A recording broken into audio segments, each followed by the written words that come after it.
My name is Christina Herrin, Government Relations Manager of Health Policy. Today I'm interviewing a special guest, Dr. Tony Dale, and founder of Sedera. Tony, thank you so much for talking with me today about our nation's healthcare. Of course, it's a pleasure to be with you. Yeah, I'm glad to have you on. I just recently read your op-ed in Inside Sources regarding the public option. Obviously, free healthcare for everyone sounds great. That's awesome rhetoric to have. But when it comes down to the nitty-gritty details, the actual policy and the outcomes, they aren't so good. So could you talk a little bit about your opinion and also maybe some information on Sedera.com and what people out there need to know about, this public option that's being presented by politicians? Yes, I love the language of politics and what is communicated. The whole idea of Medicare for all, or these terms which catch the public imagination.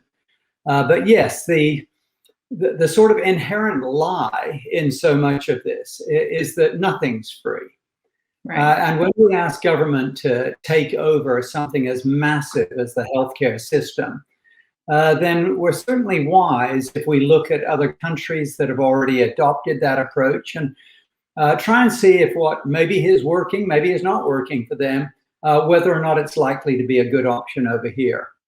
And of course, I come from the United Kingdom. I worked for many years within the National Health Service. I trained, in London at sort of world famous Barts Hospital. And so I've watched it from the inside. And I have to admit, the last thing I expected when I moved over here was that the country would be moving rapidly towards a socialized system such as the one I knew in England. So yes, I think the starting place is understand nothing's free and understand that even if the government is taking care of it all through taxes, which has some benefits. I never met a person who was bankrupt from medical bills, through my medical practice or through other people's medical care in England. But I did meet many people, including those who were my own patients, who had to wait endlessly for a system which sort of rationed their access to care.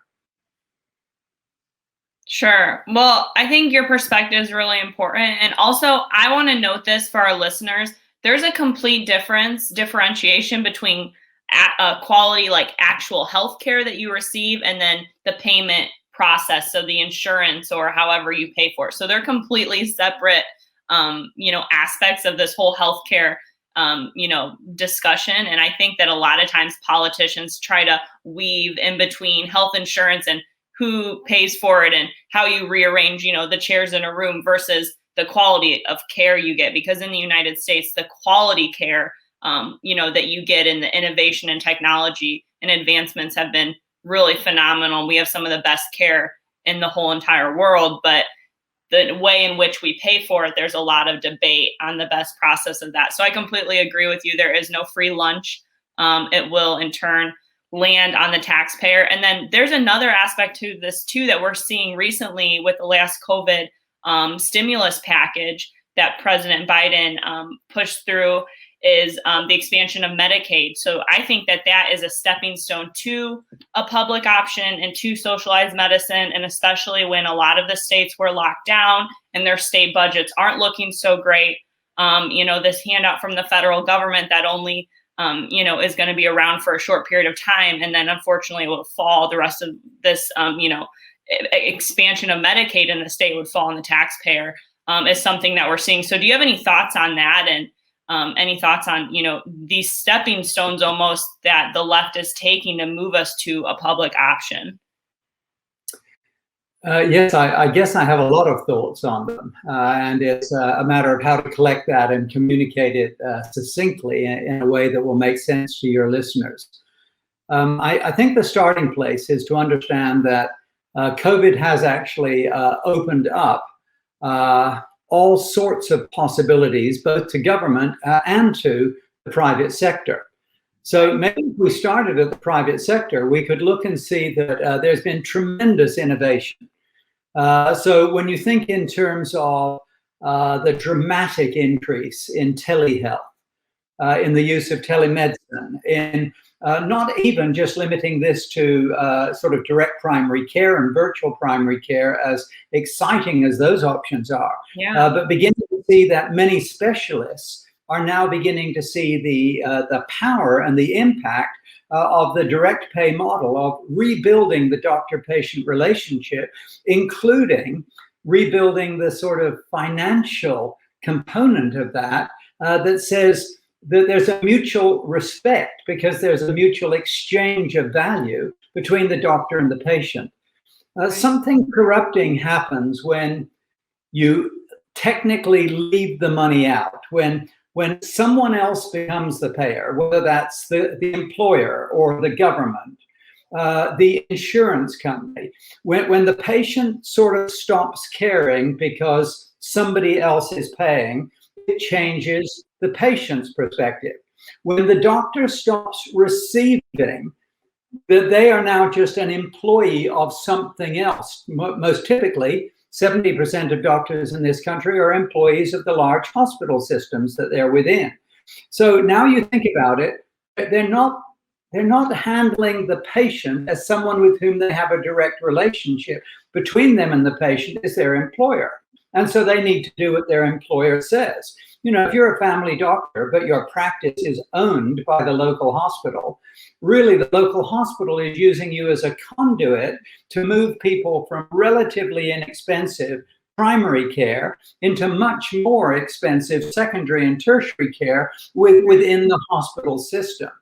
So as we look at mass movements like, COVID has caused all of us to look at the big picture as well as the sort of smaller specifics. We see, for example, many patients at exactly the time that they most need access to medical care, suddenly losing their jobs. Small businesses decimated, taking people off their employment roles. But even if they weren't doing that, perhaps deciding, well, we're less than 50 in size, we don't have to provide medical care. You know, we're not open in the normal way at the moment. And so struggling to keep up with something like, how do we pay our health insurance premiums? You know, this has to raise questions. Why is health insurance paid for, through the employer to start with? Are we using rational systems? And I think, among many other things that's come out, we've really seen through COVID that, first of all, people need portability in their insurance if they're going to use an insurance model. Yep. Now, I think the second thing to say there is, although we all need access, who said that insurance gives you access? Right. I mean, in Britain, everybody has the National Health Service. So surely they're well covered. Well, they're well covered, but they don't necessarily have great access. And they certainly have widely disparaging sort of access to quality care, depending on whether they find themselves in an inner city environment or perhaps in a more affluent suburb. And so these are the types of issues that one needs to look at, and which I believe the free market is much more likely to bring quality answers. Yeah, I completely agree. You hit on a lot of good points, and I haven't really heard it be presented in this way, but the psychological aspect of it, of not having skin in the game when someone else is paying for the healthcare, I think that's so important. And that kind of agreement and, relationship you have with your primary doctor or any doctor that you have, I think that's really important to note that is kind of dissolved when you move into this socialized system, or even having, like you said, a major hospital be that employer of the doctor. And I think that's really important to note. And then also, you mentioned COVID, and here at the Heartland Institute, we've been working on certificate of need law reform for decades. And we've been working on telehealth expansion. We were one of the first organizations to support health savings accounts. And then you mentioned direct primary care agreements, which is newer and is phenomenal and is a great alternative to this third party, health insurance system we have, and also addresses this direct primary care shortage we have, where there aren't as many primary care physicians anymore. So I think that those policy issues, we really did see COVID impact that, when we saw states roll back telehealth regulations and roll back 24 states reformed and temporarily suspended their certificate of need law policies. And our question is, doesn't this just beg the question in general of during, the height of the COVID-19 crisis, the biggest healthcare crisis in our lifetime, if those regulations weren't necessary then, how could it be possible that they're necessary any other time? And I think you're right. The free market did prove and show that it is the best to determine the need, not a government regulatory board or, politicians. They just can't determine need like the market can. So I think that's just so important to keep pushing that and looking at those, those aspects of healthcare as solutions to this public option that's being, shoved down our throat. And it's just so true. I'll get off my soapbox here and let you talk more about this. But I think it's just so true that we can talk about, everyone wants, accessible care and low cost to patients. That's a goal. But I just think the way that other folks are trying to get to that end game is just not the right solution, because they're just completely foregoing any cost discussions or any of those, innovative discussions when you put all these regulations in place. It's just, it's horrible. And that's the system we're in. And then the last point is where you're talking about the arbitrary nature of our health insurance. Why is it attached to a job? And I've written on this, and I know there have been, Senator Rand Paul has spoken on this, that is just completely arbitrary, that when, especially in my generation, people are moving jobs all the time. And we have so many people that are self-employed, whether it's Uber, ride sharing, or selling things on Etsy. There's so many self-employed people on the individual market that attaching health insurance to a job is it's archaic, really. And, we're not in the, industrial era where people are staying in the same job for 40 years. And it just doesn't make sense that your most crucial lifeline, your health insurance, is arbitrarily given to you by an employer that you might not stay with more than 5 years. I mean, I think that's the average length a millennial stays in a job is like 3 to 4 years. So I completely agree with you, and there has to be an alternative. And so what are your thoughts on what our healthcare insurance system would look like, and what is, your company offering as well? Okay, well, that's two questions. So let me try and tackle them sort of sequentially. Yeah. We currently have a system that, of course, is an outgrowth of World War II, where, the government, and, I think government usually tries to act in our best interest, but Sure. It doesn't realize that there are unintended consequences to every decision that is, brought down on us from on high. So, post World War II, because of price and wage restrictions, the government said, well, look, we'll allow companies to give good benefits. Right. That'll be tax deductible, but we don't allow the same tax deduction for an individual buying health insurance. Well, that's one of these massive sort of unintended consequences, or maybe it was intended. I don't know. I wasn't there at the time, but one sense of, that the purpose was okay, but the end result was it automatically distinguished between what was available to individuals and what was available to people who happened to come through companies. Now, that made sense in 1950 when, most people were employed by large companies. But, the world has changed. The gig economy, as you described it, I mean, millions and millions of people. When I trained as a doctor, the typical thinking, not just for a doctor, but for a carpenter or for a dentist or for a taxi driver, was they would be that for the rest of their life. Nowadays, even people of my age and generation, and I'd be giving something away if I told you what generation that puts me in, but related, way back there to Moses or something. So, no. So, the world has changed. Yeah. And we need to change with it. Now, the difficulty with regulation is that regulation always lags behind innovation. And it tends to stifle innovation because, as you look at any system, and the medical system is just like any other, big essential system within society, certain entities come to a place of dominance and they want to end up controlling, especially if they can get government to back them and to say they're the essential one. But when anything that you have that prohibits competition, that makes it more difficult for innovation to bubble up to the surface, is making it more difficult for things to improve. So if you take something like Uber, you talked about the gig economy. What they did was they had a brilliant way of simplifying the whole world of taxis, and it turned out to be a whole lot more than just taxis. Yeah. And in the process, they created, jobs for all sorts of people who were looking for a way to make extra money in their spare time, to use their car, whatever it might be. And they actually produced a better, a safer, and a cheaper service. And everybody wanted to regulate them out of existence. Right. But they had enough clout and movement in the market to be able to prevent that. Now, I would suggest that we need similar changes within the healthcare world. Okay, the healthcare world is very, very heavily regulated, from the con laws, the certificate of need laws that you describe, whether or not you can open a new hospital. I mean, why should the old hospital have the final say on whether a new hospital? Now, of course, I've got a company. If I could outlaw every other company, I'd probably do it. I mean, that's human nature. It doesn't make it useful or helpful. It actually is imperfect and not effective.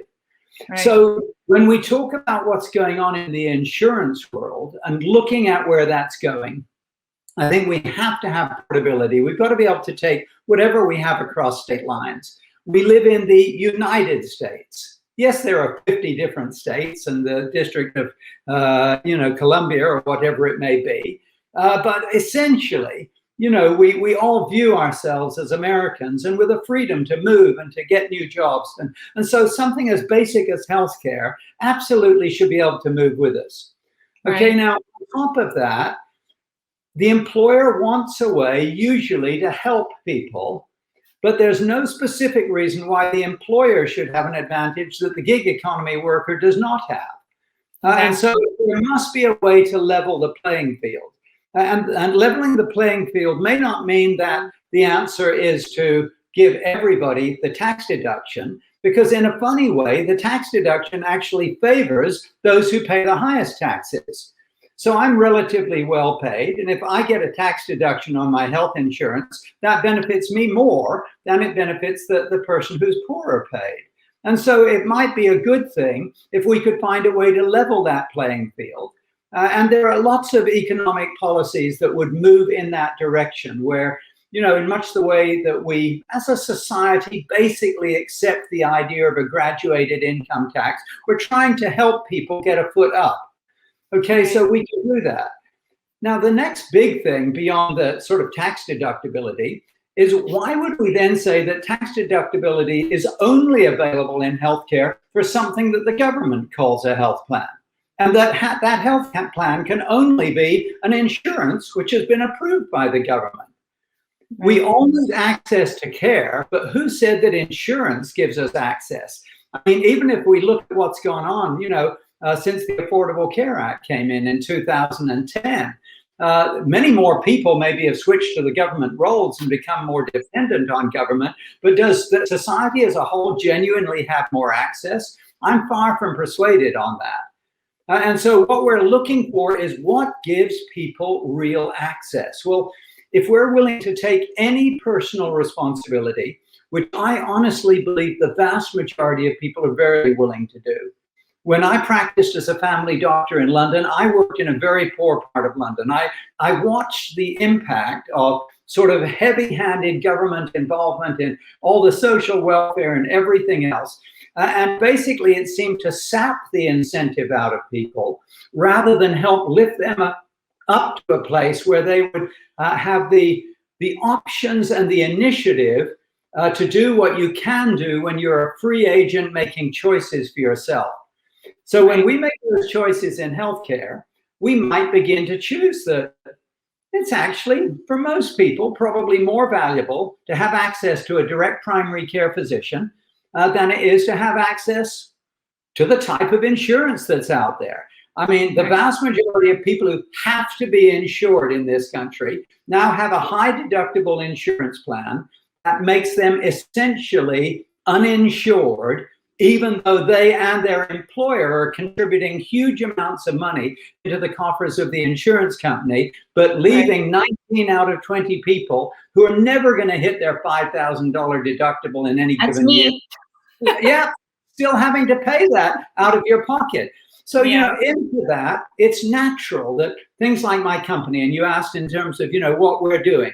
We believe that there are non-insurance solutions that are every bit as good as the insurance solutions. They're just different. Okay, insurance is a contract between, you and the insurance company where you exchange your risk in exchange for giving them money. So they're prepared to take your money and take your risk. Okay, that's not the only way to handle big bills. That's, what happened many years ago, probably going back hundreds of years for some of the early Christian groups, but in modern times becoming better known through the Christian healthcare sharing ministries, was that large numbers of people in a cooperative type movement said, we're willing to just voluntarily associate with each other. We're going to rely on each other, that just as I'm giving this month and next month and the month after to help other people, now it's my turn because I've fallen sick and the other people are going to help me. Right. Now, of course, that pattern has become highly organized and systematic. And I did a lot of work with the healthcare sharing ministries from the mid-1990s, right through until relatively recently, working with them on how they could bring down their medical costs and negotiate their medical bills and understand what was going on and why the whole system is so sort of corrupt in its pricing. But out of that experience, after the Affordable Care Act, I said, this thing is really working for these cooperative groups. Why would the government limit it only to them, which it did by a proviso in the Affordable Care Act that said an entity had to have been in existence in 1999. So effectively, the government said, hey, it's working, but no more like that, thank you. Right. That doesn't make any sense. Okay, then it also said, it's working, but we're only going to allow people who can sign the faith statement of these groups. And I looked at these things and I said, no, we've got to have a better way, because I can see this is working. I've been, working with the company I had started at that point to negotiate costs for the ministries. I was doing similar work for insurance companies and seeing that we could save both, entities huge amounts of money. And so why wouldn't we expand this to the general population? And so Sedera was birthed out of that.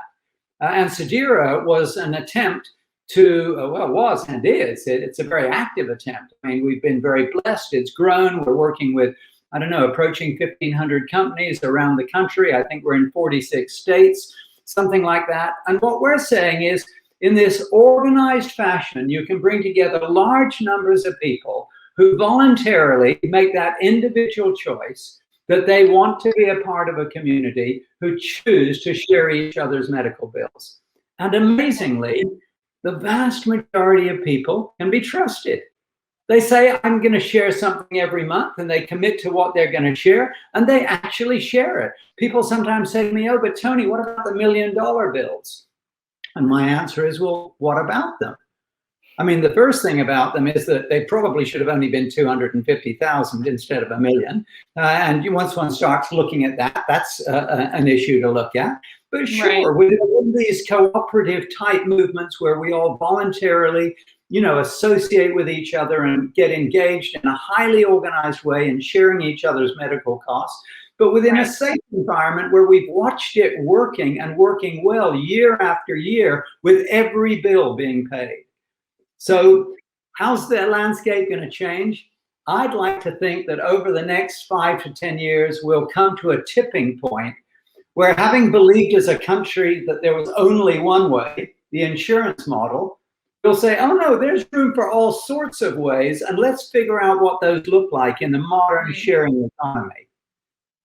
Well, I would love that if the government would back off and let innovation and technological advancements do their thing and give people the freedom to make choices, whether it's association health plans or expanding HSAs or, rolling back any of these regulations that are, stifling, the private sector. It's just unfortunate because there are these great options out there, and people like me, want them. And same with my parents who are, older, they also want these options. So it's not just an age or health, what health you're in, a stage you're in. It's all people want options. So I think it's really important that we promote, allow the private sector to do what it does best and let, the people have those choices. So thank you for sharing that. And I'm really, really excited to learn more about your company too. I think it's great. And I hope that there are more association health plan type entities that, become established in the future. And that is something we can see.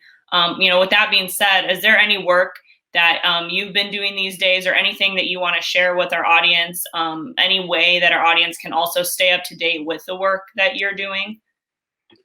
Well, absolutely. I love to be in contact with those that I talk with. And so they're welcome to go to tonydale.com. They'll find out more than just what I do on medical stuff, but on other things that I'm interested in.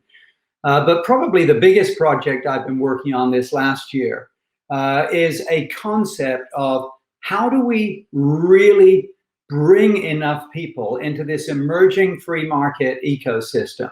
Right. The direct primary cares, the virtual primary cares, the specialty practices that are opening up now, the things like green imaging that grew up in Houston with Dr. Dickerson, but is now spread, I think, into 40 plus states that have dramatically brought down the cost of medical imaging. Things like Surgery Center of Oklahoma that pioneered over the last 20 years what it means to have transparent pricing in the surgical world, which brings better quality and typically brings the cost down by maybe as much as 50 or 60% on those surgeries. With these innovations out there, we need the market to say, my goodness, why aren't we supporting this? Now, Jenny Lagarde, who's our CEO at Sedera and a close friend as well as colleague, he likes to say this about the American public. He says, there's a superpower that it appears that every American is born with, and that's being a great consumer. We all know how to shop. Okay, so why do we take off our consumerism hat when it comes to healthcare and sort of blindly, the blind are being led by the blind, and they both end up falling into a pit. Right.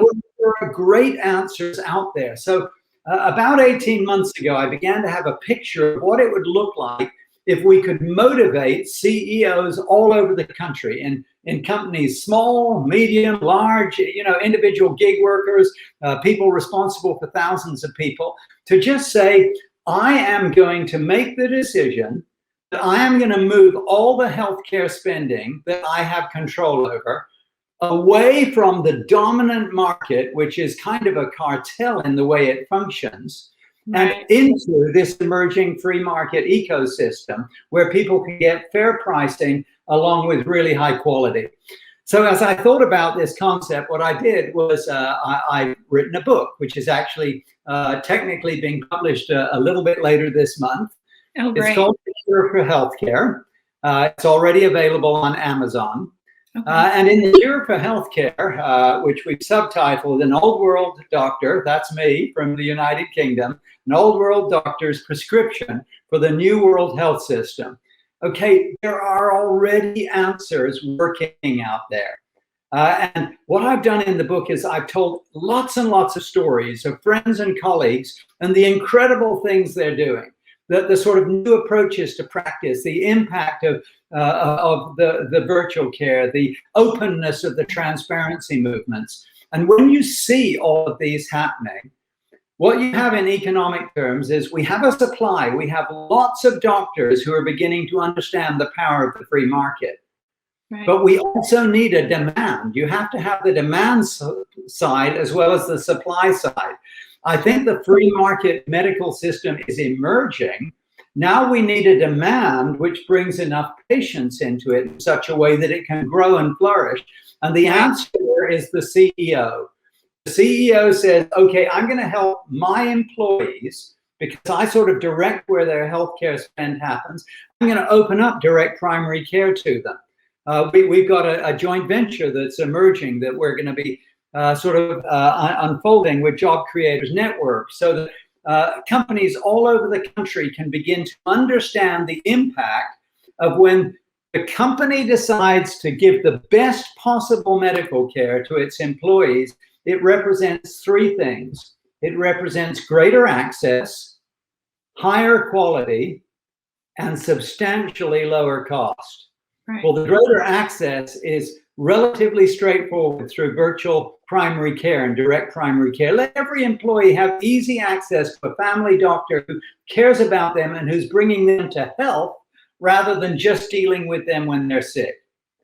Okay, the quality takes care of itself when the doctor-patient relationship is restored, where the value is being seen by both, and the cost drops dramatically down. And when groups like this include what we do within Sedera or, some other entity that has found creative ways of reaching out and showing not only insurance solutions, but let's start looking at some of the non-insurance solutions that actually work extremely well to take care of the big costs. In this way, companies can not only bring costs down, but they can help push all of their teams into a place where they're getting higher quality care with much easier access. Yeah, well, I completely agree with everything you said, and I really appreciate you coming on here to talk about, the free market healthcare system that we could have and how great it could be, because it would be awesome. And I will definitely link your book and then also your latest op-ed from Inside Sources below for anyone out there who wants to check those out. Do you have any other final thoughts for our listeners here? Yeah, don't wait for someone else to do it. The way to see change is for each one of us to be that change agent. So whether we're just changing the choices for ourselves or for 2 or 3 that we work closely with, or, spreading the word in a company that we're a part of, movements happen when individuals say, this is important enough, I'm going to put some time and energy and effort into it. If each of us will put our skin in the game, then we'll find we can change the system rather than waiting for someone else to do it. Right. Well, on that note, thank you so much for talking with me today, and I really appreciate it. Well, thank you, Christina. It's been lovely being here with you and the Heartland team. Thank you. Yeah, thank you. Thanks for watching this video. Please subscribe to our channel and consider donating to the Heartland Institute to support more vibrant free markets, greater individual liberties, and more videos like this one.